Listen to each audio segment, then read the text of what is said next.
Dalawa lang kami kakain na ng kasama ko. Mm.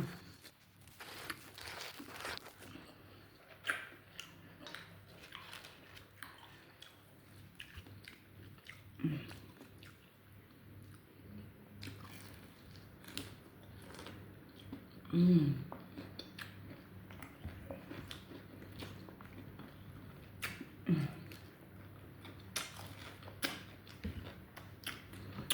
Doon mo lang unahin kong sasawan.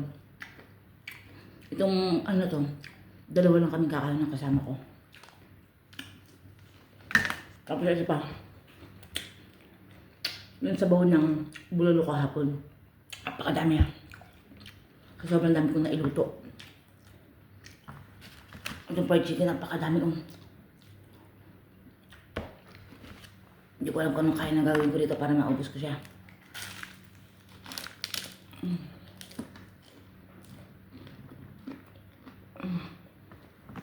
Nagganda rin ako ng rice.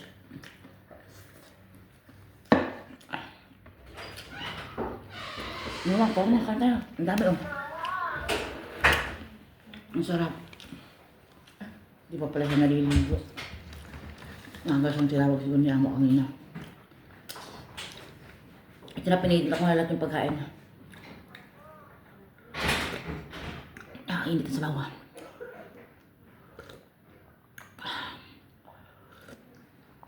Sarap. Pagka nagkaroon ko ng ganitong amo, huwag mo nang iwan. Dahil madalang yung mga ganitong amo. The best amo ever. Sinuso ko sa salad.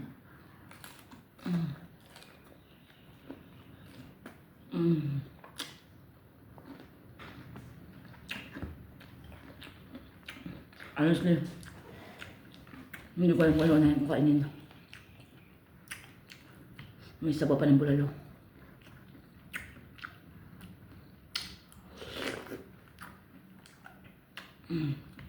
Ang sarap.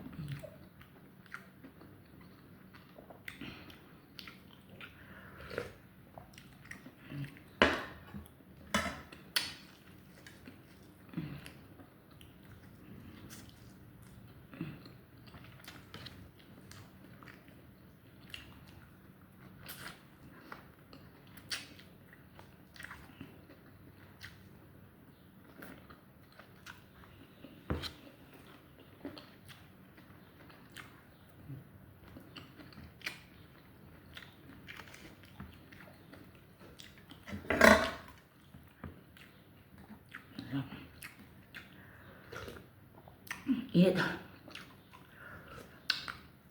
Sarap.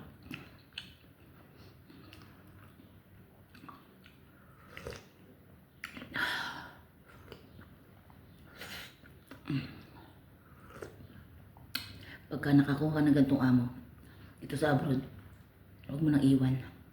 Stay ka na dito. Ito na yung pinaka-tinatawag na swerte mo sa buhay. Ang patuloy na suwag ko. Dalawa lang kaming kakain dito ng kasama ko. Ito mo naman ang pagkain, Diyos ko. Pang ano to, pang piyesta.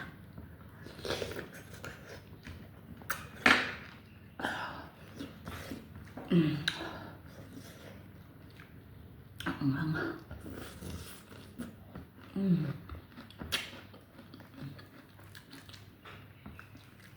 Ang sarap kasi may gravy. Ang susawan. Ito.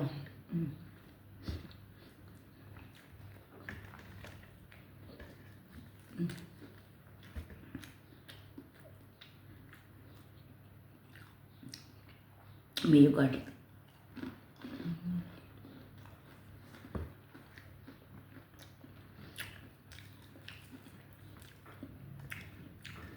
Jadi ko sasaw din niya. Ano naman ba?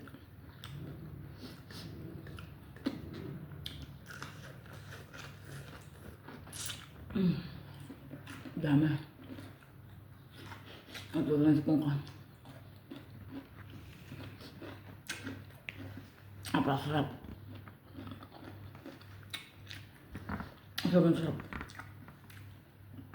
Nakalimutan mo na magkatrabaho ka pala.